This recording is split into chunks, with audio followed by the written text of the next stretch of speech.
muscle si Bes. Muscle mo siya, muscle.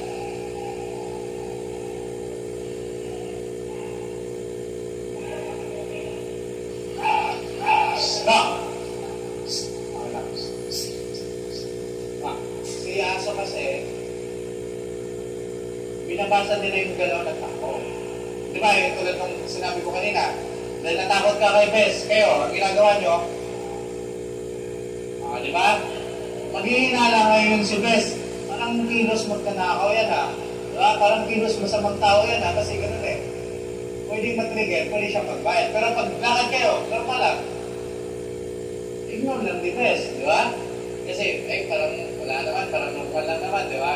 So kasi dahil sa takot natin, ganito tayo. Diba? Kaya yung aso, nangihinala. Dahil sa body language natin. Di ba pag naglakad kayo sa labas, mayroong stray dog, yung mga nakagala-galang aso lang sa labas. Di ba pag nakakita kayo ng aso, diretso lang kayo, hindi nyo papasinin. Pero pag nakakita kayo ng aso, ganun kayo agad. Di ba kakawalan kayo, di ba? Kasi nga po, dahil sa pinapakita natin, body language. Nangihinala kayo yung aso.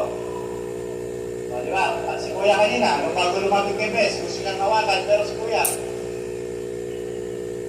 siyempre, pagtingin ni Bes, iba yung, ano nito parang may masamang plano di ba? Paglapit na kayo